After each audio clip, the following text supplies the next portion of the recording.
तो आज मैं आपको एक ऐसी लड़की के बारे में बताने जा रहा हूं जो लोगों के शरीर को काट कर उसके दो हिस्से कर देती है। तो आप लोगों ने इस लड़की के बारे में कभी नहीं सुना होगा। इस लड़की का नाम जापानीज अर्बन लेजेंड टेके टेके है। तो ये टेके टेके आई कहां से और इसकी मौत का क्या राज है, चलिए देखते हैं। इस लड़की का रियल नेम काशिमा राइको है और ये जापान के होकाइडो में एक कॉलेज में पढ़ती है। काशिमा राइको काफी सुंदर और शर्मीले स्वभाव की थी। एक रात की बात है, जब वो अपने घर वापस जा रही थी, काशिमा को ऐसा लग रहा था कि कोई उसका पीछा कर रहा हो और उसे थोड़ा डर लग रहा था। तो वो जल्दी जल्दी अपने कदम बढ़ा रही थी, तभी अचानक से उसके सामने एक लड़की ने अपना पैर काशिमा के पैर में मारा, जिसकी वजह से वो जमीन पर गिर गई और उसके पैर में चोट लग गई। चोट लगने की वजह से उसके पैर से खून निकल रहा था और उस स्टेशन पर एक और लड़की आ जाती है। ये दोनों उसके कॉलेज में उसके साथ पढ़ती थी। काशिमा काफी सुंदर थी, इसलिए ये दोनों उससे जलती थी और उन दोनों लड़कियों ने उसके सर के बाल पकड़कर उसे जमीन पर घसीटते हुए रेल की पटरी की तरफ ले गईं और उस स्टेशन पर ट्रेन आने वाली थी। तभी अचानक से उन दोनों लड़कियों ने उसके हाथ पांव पकड़े और सीधा ट्रेन के सामने फेंक दिए। ट्रेन के नीचे आने की वजह से काशिमा के दो टुकड़े हो गए थे और इसी जगह पर जन्म होता है द जापानीज अर्बन लेजेंड टेके टेके का। टेके टेके के हाथ में एक दराती थी और उसका चेहरा बहुत भयानक दिख रहा था, जिसे देखकर उन दोनों लड़कियों की रूह कांप गई। तभी अचानक से टेके टेके ने उस दराती से उन दोनों लड़कियों के शरीर के दो टुकड़े कर दिए थे। उस दिन के बाद उस स्टेशन पर कहर हो गया टेके टेके का। लोगों को कैसे पता चला टेके टेके के बारे में, चलिए शुरू करते हैं। ये घटना मेरे साथ 2 साल पहले हुई थी। मेरे मॉम डैड के मरने के बाद मैं अपनी चाचा की लड़की के साथ रहती थी और उसके साथ ही कॉलेज में पढ़ती थी। मेरी बहन का एक बॉयफ्रेंड था जिसका नाम कोजी था। कोजी मुझे देखते ही पसंद करने लगा था। ये देखकर मेरी बहन को मुझसे जलन होने लगी थी, जिसकी वजह से वो हमेशा मुझसे लड़ती रहती थी। कोजी मेरी हमेशा मदद करने की कोशिश करता था और मुझसे बात करने की कोशिश करता था। उस कॉलेज में मेरे काफी दोस्त बन गए थे।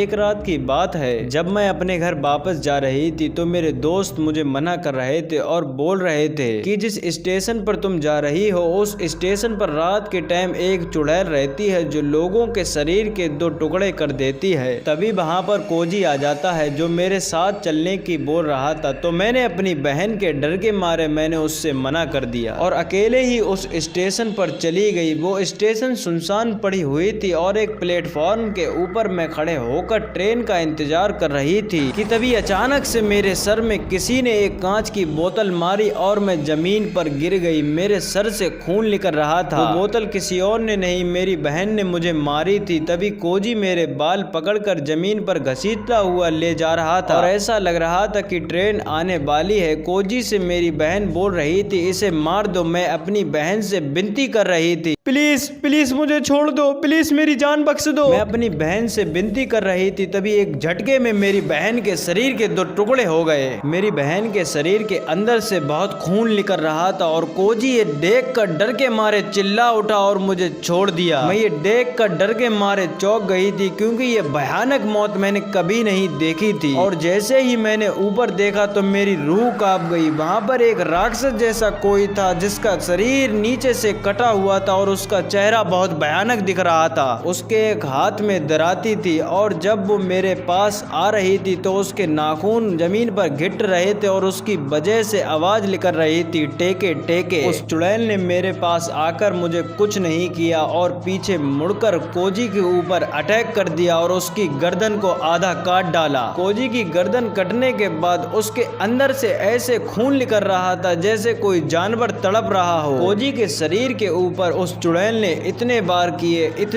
किए जब तक वो मर नहीं गया। कोजी के मरने के बाद वो चुड़ैल उस जगह से चली गई। वीडियो अच्छी लगी है तो इस वीडियो को एक लाइक कर देना और आप बताना हम कौन से जापानीज हॉरर लेजेंड के ऊपर न्यू वीडियो लाएं।